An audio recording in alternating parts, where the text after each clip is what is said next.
જ્યારે અમે ફરીવાર આવશું ત્યારે કાર્યક્રમ આક્રમક હશે, આ તમને એડવાન્સમાં કહીએ છીએ। 4 વર્ષ થયા વિસ્તાર ડેવલપ થયો, 10 વર્ષ થયા, હજુ એ વિસ્તારને આપણે પાણી પહોંચાડી શક્યા નથી। ટેન્કર મોકલીએ છીએ એટલે બહેનો અંદરો અંદર બેડા લઈને બાજે છે। જ્યાં લાઈનો નાખેલી છે 1 કલાકના કામમાં લાઈન ચાલુ થઈ જાય એમાં છે, એ વિસ્તારમાં પણ લાઈનો નાખેલી છે, તેમ છતાં પાણી પહોંચતું નથી, રિપેરિંગના અભાવે। અહીંયા ટેન્કરમાં ફોન કરે છે તો 300 રૂપિયા લેવામાં આવે છે।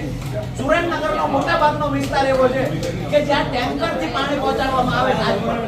તો આઝાદીના 75 વર્ષ પછી જો આપણે આવી રીતે જીવતા હોઈએ તો મને તમને બધાને શરમ અનુભવવા જોઈએ। આપણે જાહેર જીવનમાં અમે વિપક્ષમાં બેઠા છીએ, અમને શરમ આવવી જોઈએ કે સાહેબ અમે શું લડ્યા છીએ કે શાસક પક્ષ આટલા ટાઈમથી પીવાનું પાણી ન પહોંચાડી શકે।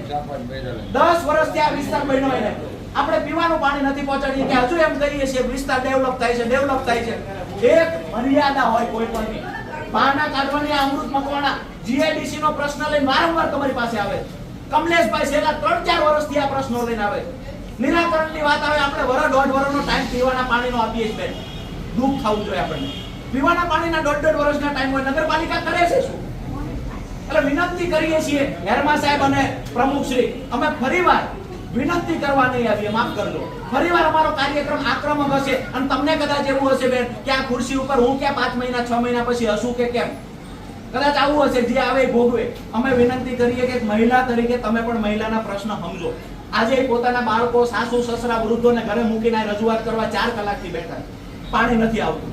અમે પણ સાથે આવીએ છીએ, મુર્દાબાદ મુર્દાબાદના નારા લગાવે જઈએ, તમે આ બધાને જવાબ આપીને મોકલી દો। તમે ભાઈ શૈલેષભાઈ નો આપો, શૈલેષભાઈ ત્રીજા કોઈનો નંબર આપે, ફોન ન ઉપાડે, રાત્રે 3 વાગે કે પાણી આવ્યું, તો આ શું રીત છે ભાઈ? ખરેખર શરમ આવવી જોઈએ। મને પોતાને શરમ આવે છે કે હારું વિપક્ષમાં અમે કેટલા નબળા છું કે શાસક પક્ષ પોતાની મનમાની ચલાવે જેમ ફાવે એમ।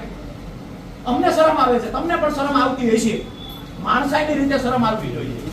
વારંવાર એક રજૂઆત આ તમને 3 વિસ્તારના નામ આપ્યા, એ વિસ્તારમાં તમે પાણીની વ્યવસ્થા ચાલુ કરાવી દેશો એવું તમે કમિટમેન્ટ આપ્યું છે, એ મુજબ પાણી ચાલુ કરાવડાવી દેજો।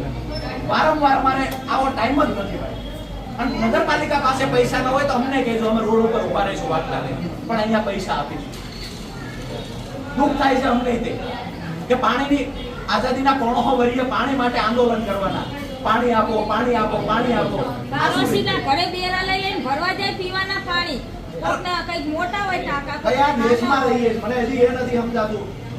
વાતો મોટી કરીએ છીએ જગતગુરુ બનવાની, વિશ્વગુરુ બનવાની, પીવાના પાણી શહેરની મધ્યમાં આવેલા વિસ્તારમાં પીવાનું પાણી આપણે નથી પહોંચાડી શક્યા। આનાથી મોટી દુઃખની વાત બીજી કોઈ ન હોય, જો માણસાઈ હોય આપણામાં તો। બાકી તો ચૂંટાયેલા ને માણસાઈ ન હોય, વિપક્ષમાં બેઠેલા ને ન હોય, તો બધા ભેગા મળીને રાહડા લઈએ। પ્રજા પીડાય છે, ભલે પીડાતી હોય, આપણા બાપુનું શું જાય? વારંવાર રજૂઆત કરવા આવે, અહીંયા આપણે બેહીને જવાબ આપી દઈએ, આ થઈ જશે, ઓલાનો નંબર, અને લોકો મુર્દાબાદ બોલતા દર વખતે આવી જાય। પોલીસ બિચારી હેરાન થાય કે અમે આવીને 3 કલાક ઉભા રહીએ। આ વિનંતી છેલ્લે તમને હાથ જોડીને કહીએ છીએ કે આ ગરીબ લોકો વર્ષોથી પાણી માટે પીડાય છે ને એને પાણી પહોંચાડો। હેરમા સાહેબ બરાબર છે, એટલે તમે જે અમને એક ટેન્કર વાળાનો નંબર આપ્યો છે અને ખાસ કહેજો 1 પણ રૂપિયો કોઈ પાસેથી ઉઘરાવે નહીં। લેશે વા હુરવેલમાં પૈસા લેશે, 2 દિવસે આવે લખાવી, પછી 2 દિવસ આવે।